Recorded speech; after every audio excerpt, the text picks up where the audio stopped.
চাই। আমরা গত দুদিন ধরে দেখছিলাম যে তিনটি দাবিতে নির্বাচন কমিশনের সামনে নির্বাচন কমিশন ঘেরাও করে অবস্থান কর্মসূচি পালন করেছে ছাত্র দল। সেখানে একটি দাবি ছিল পোস্টাল ভোট ব্যালট নিয়ে, জামাতের এখানে সুবিধা দেওয়ার একটি অভিযোগ ছিল, শাহজালাল বিজ্ঞান ও প্রযুক্তি বিশ্ববিদ্যালয়ের ছাত্র সংসদ নির্বাচন যাতে স্থগিত হয় তার একটি দাবি ছিল। এ ধরনের তিনটি দাবি ছিল। এই যে দুদিন ধরে অবস্থান করলো, এটিকে আপনি মব হিসেবে দেখেন কিনা? আমাদের মবের সংজ্ঞাটা আসলে আমাদের সমাজে এখন মানে আমরা সংজ্ঞা অনুযায়ী সংজ্ঞা করে আসলে মব শব্দটা ব্যবহার করি না, মানে মব শব্দটার অপপ্রয়োগ হচ্ছে। খেয়াল করি, মবের ডেফিনেশনের মধ্যে আছে এটা unidentified, unorganised, unstructured gathering of people. মানে এখানে ছাত্রদল তো আওয়াজ দিয়ে ছাত্রদল হিসেবে এসছে, এটা একটা পলিটিক্যাল কর্মসূচি। এটা কর্মসূচি ঠিক হয়েছে না ভুল হয়েছে এই আলাপ হতে পারে। মব হচ্ছে যেমন আমাদের একসময় যে মবগুলো ছিল, যে একজন ছিনতাইকারীকে কেউ ধরে ফেলতে পারলো, কেউ ডাকেনি, মানুষ একত্র হয়ে যাচ্ছে, এসে তারা বেশিরভাগ ক্ষেত্রে বিশৃঙ্খল কাজ করে, অ্যানার্কিস্ট কাজ করে, সেটা হচ্ছে ব্যাপার। কিন্তু এখানে পরিকল্পিতভাবে একটা সংগঠন ঘোষণা দিয়ে তার ব্যানার নিয়ে এসে কাজ করছে, তো এটা মব হওয়ার কোনো কারণ নেই, এটা একটা রাজনৈতিক কর্মসূচি। এখন যে প্রশ্নটা উঠেছে যে একটা সাংবিধানিক প্রতিষ্ঠানকে এই চাপ দেওয়াটা তাদের জায়গা থেকে ঠিক হয়েছে কি বেঠিক হয়েছে, সেটা পরবর্তী আলোচনা, সেটা মব কোনোভাবেই না। পরবর্তী আলোচনা কি বলে, ঠিক হয়েছে না বেঠিক হয়েছে, এটা তাদের বিবেচনা। এখন যদি আমরা খেয়াল করি, রাজনৈতিক কর্মসূচি যেভাবে হচ্ছে, যা হচ্ছে, রাজনৈতিক বক্তব্য যা হচ্ছে, আমি এখন এটা বুঝি নির্বাচনকে সামনে রেখে প্রত্যেকটা রাজনৈতিক দল, সেটা মুখে হোক, সেটা তাদের সাক্ষাতের মাধ্যমে হোক, অথবা কখনো কখনো এই ধরনের তাদের পরিকল্পিত কর্মসূচির মাধ্যমে হোক, নির্বাচন কমিশনকে আসলে তারা চাপে রাখতে চায়। চাপে রাখার চেষ্টা বা বক্তব্যের মানে এই না যে নির্বাচন কমিশন খুব খারাপ করছে। তারা এই কারণে এটা করতে চায় যাতে নির্বাচন সামনে রেখে নির্বাচন কমিশন অন্তত তাদের প্রতি নেগেটিভ না হয়ে যায়। সবাই করছে কম বেশি। এনসিপি বলছে নির্বাচনে থাকবো কিনা, তারা তাদের জায়গা থেকে বক্তব্য দিচ্ছে। ইভেন জামায়াতের প্রতিনিধি দল প্রধান উপদেষ্টাকে গিয়ে নির্বাচন কমিশনের নামে এক ধরনের নালিশ করে এসছে। মানে টেকনিক্যালি বা সাংবিধানিকভাবে আপনি নির্বাচন কমিশনের বিরুদ্ধে প্রধান উপদেষ্টার কাছে নালিশ জানাতে পারেন না। আসলে নির্বাচন কমিশনের সামনে অবস্থান করা যাবে না, আমি তাও বলিনি। আচ্ছা, তাও বলি, কিন্তু একটা নির্বাচন কমিশনের সামনে এখন গ্যাদারিং এর যে সমালোচনাটা আছে সেটা হচ্ছে এই জায়গায় তফসিল ঘোষণার পর এই ধরনের গ্যাদারিং বা জেনারেল যে গ্যাদারিং গুলো আছে এগুলোর বিরুদ্ধে মানে নির্বাচন কমিশনের একটা জেনারেলাইজড অবস্থান ছিল, তো সেই বিবেচনায় সেটা এখানে ভঙ্গ হয়েছে। এটা আমি ওইভাবেই দেখতে চাই যে তারা আসলে চাপ প্রয়োগের পথে সবাই হাঁটছে। একদম একদমই। ব্যারিস্টার শাহরিয়ার ভাই, এখানে বলা হচ্ছিল ছাত্র দলের যে অবস্থানটি এটি রাজনৈতিক কর্মসূচি, এটিকে মব হিসেবে দেখতে রাজি নয়, তবে এটি ঠিক ছিল না বেঠিক ছিল তা নিয়ে কথা বলেছেন জাহেদ ভাই, আপনার কি মত? ধন্যবাদ আপনাকে। আপনার মাধ্যমে আপনার টিভি সমস্ত দর্শকদেরকে সালামের শুভেচ্ছা এবং আপনাদের দুজনকে আসসালামু আলাইকুম রহমতুল্লাহ বরকাতুহু। প্রথমে আপনাদেরকে ধন্যবাদ দিই, আজকে আপনি যে টপিকসটা তুলছেন চেনা রূপ, এই চেনা রূপ নিয়ে আমি একটু শুরু করে তারপর আপনার প্রশ্নের উত্তর দিতে চাই। চেনা রূপটা কি? চেনা রূপটা বর্ষিয়ান সাংবাদিক, এবং আমরা বলবো যে এদেশের সাংবাদিকতায় যে একটা ম্যাগাজিন আসে, সেটার জন্য সপ্তাহ জুড়ে সবাই বসে থাকে, মিলা নামে একটি কাল্পনিক চরিত্রের জন্য সবাই ভালোবাসে, সেটা মনে হয় শফিকুর রহমান সাহেব এদেশের সবাইকে দেখিয়ে দিয়েছেন। সো এই চেনা রূপের সংজ্ঞাটা উনি দিয়ে দিয়েছেন কোথায়? সংসদ ভবনে। যে সংসদ ভবনে আজকে যাওয়ার জন্য সবাই, আমি বলবো, চেষ্টা চালাচ্ছে, লালিয়ত তো বলবো না, সবাই চেষ্টা চালাচ্ছে। সেই সংসদ ভবনে তিনি কি বললেন? মিডিয়া এবং ব্যবসায়িক এরা কেন দালাল হচ্ছে, কেন তাদেরকে দালাল বলা হচ্ছে, কি ম্যাজিক? আগে যারা আওয়ামী লীগ ছিল তারা রাতারাতি বিএনপি হয়ে গেল, একদম কোটেড করে বললাম। আগে যারা আওয়ামী লীগ ছিল তারাই রাতারাতি বিএনপি হয়ে গেল, কি একটা ম্যাজিক! এই যে আপনি বললেন রূপ, ম্যাজিকটা হচ্ছে রূপ। তার মানে চেনা রূপটা কি? যে আগের থেকেই সরকার বদলের সাথে সাথে ব্যবসায়িক সমাজ, মিডিয়া জগৎ দুটাই তাদের রূপ পরিবর্তন করে। তা এই কথার প্রসঙ্গে একটু বলেও নি, আমি এই কথাটা আগেই বলছিলাম। সেই জন্যে জামাতের একজন মানে কি বলবো পদধারী নেতা সকালে বললো, তুমি এভাবে বললে ব্যবসায়িকরা ভোট দেবে না, মিডিয়াও আমাদেরকে সমর্থন করবে না। তা আমি ওনার উদ্দেশ্য এর মধ্যে দিয়ে বলে দিই যে শোনেন, পরিবর্তন সব জায়গায় হতে হবে। এই পরিবর্তনটা কি? আগে নির্বাচন কমিশন ঘেরাও করা হতো, যান আমার ভাই বললেন যে দুইটা জিনিস। প্রথমে আমি বলে নিই ইলেকশন কমিশনের কাজটা কি। ইলেকশন কমিশনের কাজ হচ্ছে জাতীয় নির্বাচন আর local election. University is autonomous body, university is an autonomous body. সে ইলেকশন করবে, কখন কিভাবে করবে সেই সিদ্ধান্তটা নিতে পারে কে? ইউনিভার্সিটি নেবে, বিশ্ববিদ্যালয় নেবে। এখন ধরে নেন ইলেকশন কমিশন একটা পরিপত্র জারি করলো যে বাংলাদেশের কোথাও পার্লামেন্ট ইলেকশন আগে কোনো ইলেকশন হবে না। জি, is it binding to the university? This প্রথম। তাহলে যদি বাইন্ডিং টু দ্য ইউনিভার্সিটি না হয়, এর তফসিল ঘোষণা করা হয়েছে, ইলেকশন হবে আগামীকালকে, হঠাৎ করে আজ সকালবেলা আপনি কি করতেছেন? একটা রিট ফাইল করলেন কেন? রিটটা ফাইল করলেন। সো ওই যে চেনা রূপের কথা বললাম, আমরা যে পরিবর্তন চাচ্ছি, আমরা এই জিনিসগুলো আগে দেখে এসেছি যে এইভাবে ইলেকশনটাকে পলিটিক্যালাইজ কেন। আজকে একটা কথা বলা হচ্ছে, কি কথা? যে জনাব তারেক রহমান সিলেট যাচ্ছেন ডে আফটার টুমরো।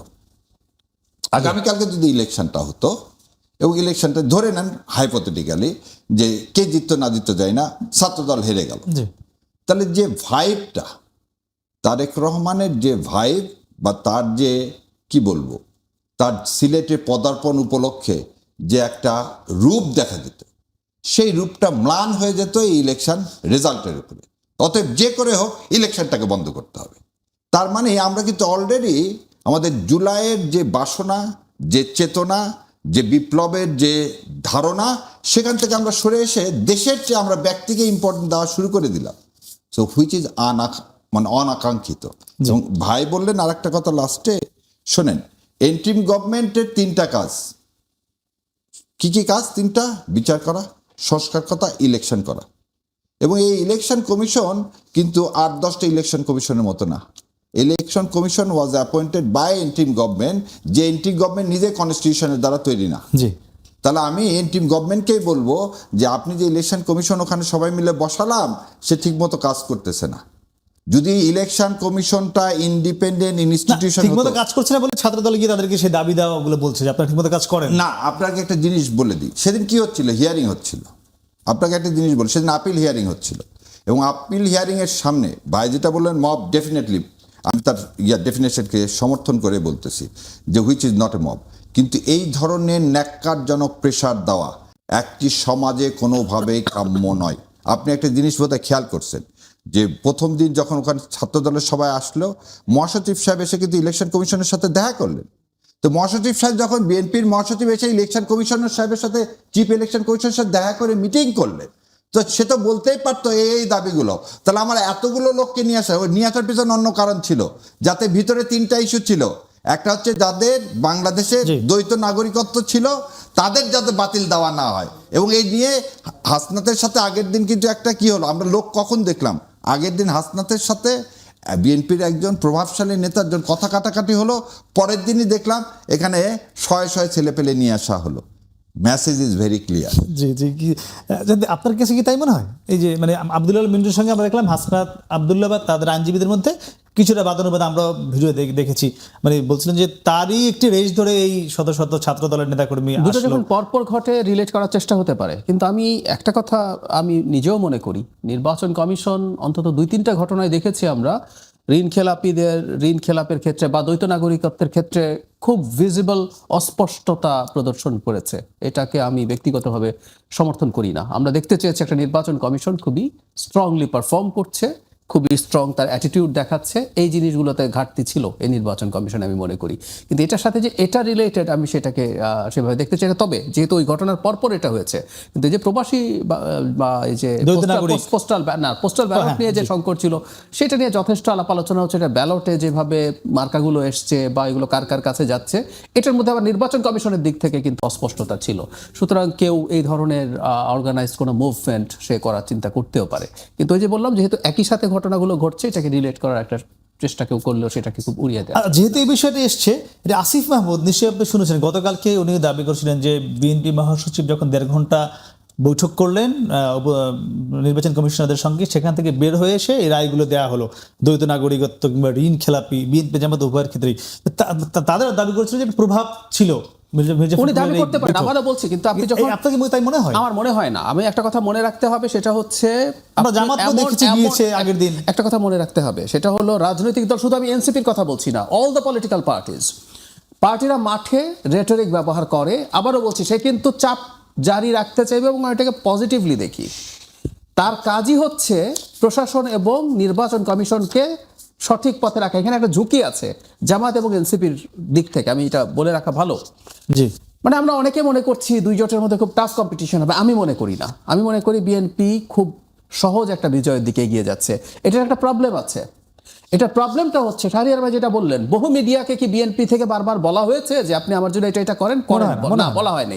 আমাদেরকে কখনো বলা হয় না। অ্যালাইন্ড হয়ে যায় এইটা, আপনি চান বা না চান। শেখ হাসিনার সময় তো এই ধরনের চাটুকারিতায় অভ্যস্ত হয়ে গিয়েছিল সবাই। সে এখন নতুন কাউকে একই কাজ করছে।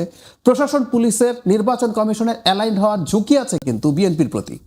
ফলে এনসিপি এবং জামাত, আমি এটাকে এই অর্থে সঠিক বলি, তাদের দিক থেকে চাপটা রাখা দরকার আছে যাতে তাদের নিউট্রালিটি বজায় থাকে এবং সেটা যাতে কন্টিনিউ করে। সেই জন্য অভিযোগ সবগুলোই যে খুবই সাবস্ট্যান্স আছে সেভাবে দেখাও জরুরি না, এটাকে রেটরিক হিসেবেই জি জি, আমি একটু শারিফ, একটা আপনার কাছে প্রশ্ন ছিল আপনার কাছে আমার, যে এই অন্তত আমাদেরকে কিন্তু 5 আগস্টের পরে বিএনপি থেকে একবারও কোনো প্রেশার দেওয়া হয়নি কিংবা কোনো চাহিদাপত্র দেওয়া হয়নি যে এটি করেন বা এটি কেন করলেন, তারপরেও এই অভিযোগ কেন আপনার? আচ্ছা, প্রথম কথা আমি একটু কারেকশন করে দিই।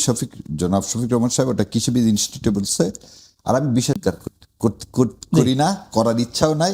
জি। যেটা সত্য সেটাই বলার জন্য শফিক রহমান সাহেব যেটা বলছে সেটাই বলছে। তার একটা উদাহরণ দিই আপনাকে।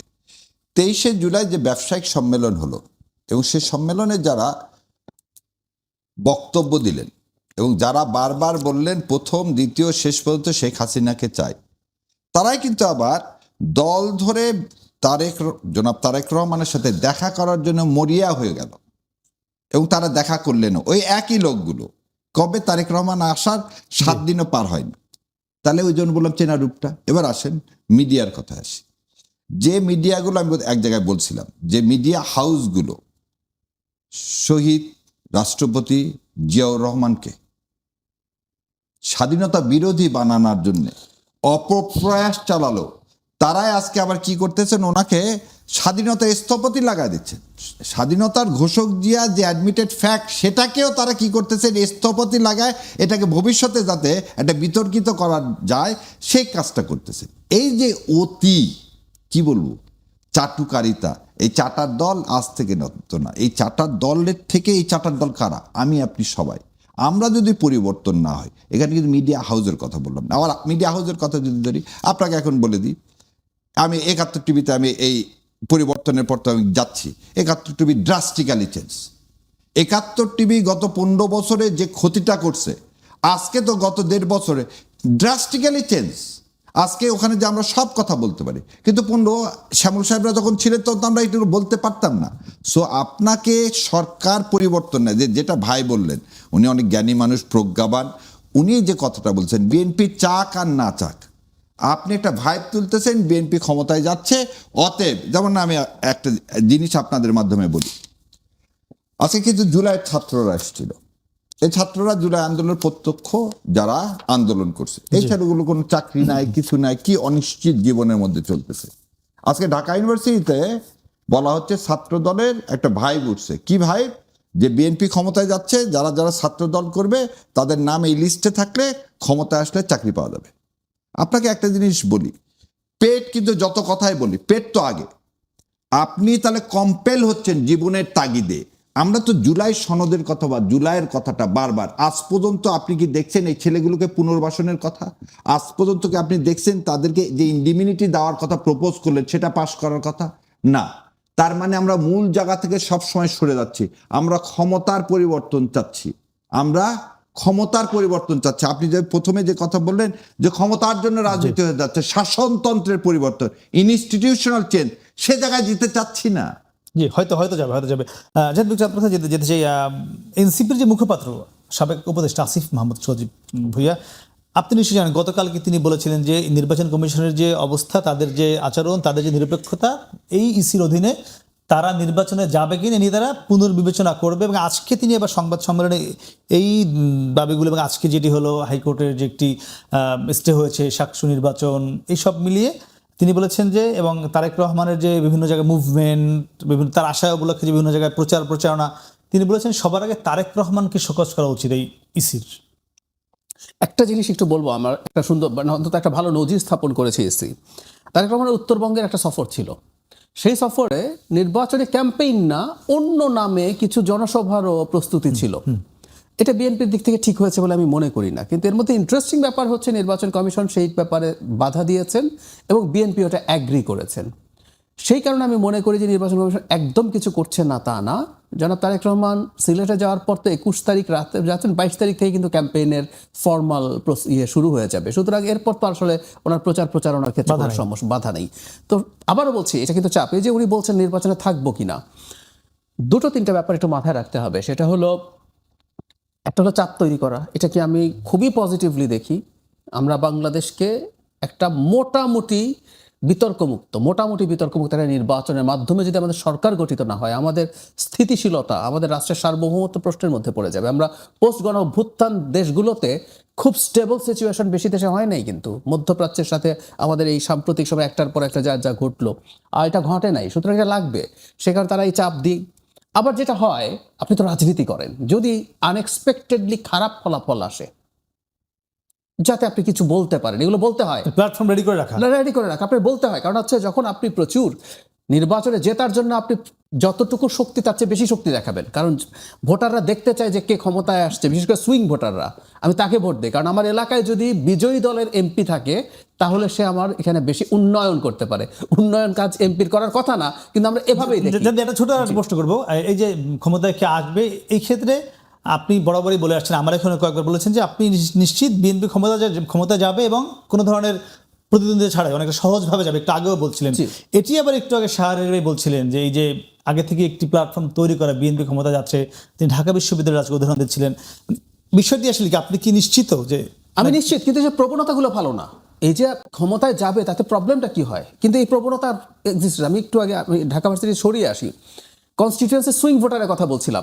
দেখবেন নির্বাচন যত এগিয়ে যেতে থাকবে, যখন এই পরিস্থিতি যদি এটা হয় যে বিএনপির ব্যাপারে মোটামুটি নিশ্চিত হয়ে গেছে, বা এটা যদি জামাত হতো, তাহলে কি হতো জানেন? দুটো দলেরই হার্ডকোর খুবই কঠোর ভোটার আছে, তারা দল জিতুক হারুক তারা ভোট দেবেই। ডিসাইড করে মাঝখানে থাকে, আমরা যাদেরকে সুইং ভোটার বলি। ও কি চিন্তা করে জানেন? ওই যে বললাম, এমপির কাজ তো উন্নয়ন না, ও চিন্তা করবে আমার এখানে যদি হেরে যাওয়া দল বা বিরোধী দলের এমপি থাকে, তাহলে সে যথেষ্ট উন্নয়ন করতে পারবে না। খেয়াল করুন, এমপিতে কতগুলো বরাদ্দ আছে, টিআর, কাবিখা, কাবিটা, থোক বরাদ্দ, এগুলো সবার জন্য সমান। কিন্তু যদি সরকারি দলের এমপি হয়, তখন উনি এখানে রাস্তা টাস্তা আরো বেশি বরাদ্দ নিয়ে আসতে পারবেন। এই প্রবণতা আছে, এটা আমাদের এখানে খুব কমনলি কিন্তু কাজ করে। মানে সেটি কি এখন পুরোপুরি বিএনপির দিকে? খুব সম্ভাবনা। আর যদি বিএনপির আমারটা, আমি যদি সঠিক হই, বেশিরভাগ মানুষ যদি তা মনে করে, তাহলে একটু থামাই, আপনি কি তাই মনে করেন শাহরিয়ার ভাই? না ভাই, আমি এই বিশ্লেষণের সাথে একমত না, এই কারণে যে রিসেন্ট যতগুলো জরিপ এসছে, আপনি জরিপগুলো দেখে নেন। যে সুইং ভোটের কথা আগে প্রথমে বলি, ভোটার বাংলাদেশে ভোটার আছে যারা, ধরে না আওয়ামী লীগ এর আগে 25% ভোট পাইছে, এই লাস্ট যতগুলো হয়েছে, ওর নাম কি, সার্ভে হয়েছে, তাতে দেখা গেছে জরিপগুলো 5% ভোটার ভোট দিতে যেতে অনাগ্রহ প্রকাশ করছে, বাকি সবাই ভোট দিতে চায়। তার মানে আপনি একটা জিনিস পরিষ্কার, আওয়ামী লীগের ভোটার বলে কোনো কিছু না, এটা ক্লাব না, ভোটার ইজ ভোটার। এখানে সুইং ভোটার আছে আর দুইটা দলের হয়তো ভোটার আছে। এখন যে জিনিসটা ভাই বললো, দেখেন election engineering, this is the call election engineering. যে কি ভাইবটা তোলা, যে প্রশাসন আগে বলে দিচ্ছে। যেমন দেখেন, এটা আপনার মনে রাখতে, 1996 সালে যখন এই জুন মাসের এই আন্দোলনের সময় কিন্তু সেক্রেটারিয়েটে ওনার নাম কি, ফার্মার্স ব্যাংকের মহিউদ্দিন খান আলমগীর, তারা জনতার মঞ্চ করে সারা দেশের প্রশাসনকে নিয়ে আসলেন এবং নিয়ে এসে সারা দেশে কিন্তু একটা দিয়ে দিলেন কি, এবারে কে যাচ্ছে, আওয়ামী লীগ ক্ষমতা যাচ্ছে। লোকাল প্রশাসন ভাবলো, এখন যদি আওয়ামী লীগকে আমি সমর্থন না করি, তাহলে তো আমাকে বান্দরবন ট্রান্সফার করে দিবে। ওই পুলিশ অফিসারও তাই করলো। This is a part of election engineering, যেটা এবারে হয়তো বা সম্ভব নয় বলে আমি বিশ্বাস করি। বিশ্বাস খালি করি না, আমি বিশ্বাস করতে চাই, কারণ এইভাবে তাহলে জুলাই সনদের কোনো মানেই থাকে না। সেকেন্ডলি আপনাকে আরেকটা জিনিস বলি, আমি এই কথাটা ভাইয়ের ওই সময় ভুলে গেছিলাম, আমি একটু বলে দিই। গত 4 দিনে আমি ইলেকশন কমিশনে ছিলাম এবং ইলেকশন কমিশনারদের সামনে হিয়ারিং হয়েছে। অন্য কে কি দেখছে জানি না, আমার চোখে আমি অস্বীকার করতে পারবো না, ওনারা যথেষ্ট ফেয়ার ছিল। কেউ যদি বলে যে মহাসচিব আসার পরে রাতারাতি চেঞ্জ হয়ে গেছে, তা না। কিন্তু দেখেন, একটা উদাহরণ দিই, আসলাম সাহেব, সে হচ্ছে খেলাফি প্রায় 1600 কোটি সম্ভবত। 1600 কোটি টাকা। আগের দিন এসে ট্রাস্ট ব্যাংক দাঁড়ায় বলল যে ওনার বিরুদ্ধে আমরা সিপি ফাইল করছি, যে উনি টাকা দেননি, হাইকোর্টের অর্ডার মানেননি। পরের দিন ট্রাস্ট ব্যাংক এসে কি বলে জানেন, আমরা আর অ্যাপেলেট ডিভিশনে কন্টেস্ট করব না। ওই বেচারা ইলেকশন কমিশনাররা কি করবে? ব্যাংক এসে যদি বলে যে আমি আর টাকা নিব না ওনার কাছ থেকে, তার মানে কি রাতে একটা ফিটিং হচ্ছে। This is also a part of election engineering. আপনি 1700 কোটি টাকা যে লোক দিতে পারেন না, আপনি 10টা লয়ার এবং সব বিগ প্রমিনেন্ট লয়ার নিচ্ছেন, তাদের ফি দিতে পারছেন, আর ব্যাংকের টাকা দিচ্ছেন না। ঠিক একই কাজ যখন হচ্ছে, ঋণ খেলাফি যতগুলো হচ্ছে, ওখানে আমি লোকগুলোর চেহারা ব্রিগেডিয়ার সাথে বলে ফেললো এইভাবে আপনার অসত্য সবাই কি করতেছে, হাইকোর্ট থেকে একটা অর্ডার নিয়ে আসতেছে। কি অর্ডার? Stay order. সিআইবি মানে কি? আমার নামটা ব্যাংকে দেখাও না কি হিসাবে, ঋণ খেলাফি, কিন্তু আমি তো অ্যাডমিটেডলি ঋণ খেলাফি। তাহলে আমি যদি এইভাবে যদি পুরাটা সবগুলো এক জায়গায় থাকে, এই যে যেমন আজকে ইলেকশনের কথা বললেন, আমাদের যে জাজেরা ওখানে বসে আছেন, they are not the golden son of this soil. তারা জানে না যে আজকে যদি আমি ইলেকশনটা বন্ধ করে দিয়ে রিপার্কেশনটা কি হবে? তারা কি বোঝে না এই টাকাটা এটা পাবলিক মানি? এই যে আসলাম সাহেবের কাছে যে টাকাটা আছে, এটা আমার আপনার টাকা রে ভাই। ব্যাংকের টাকা তো আসমান থেকে আসেনি।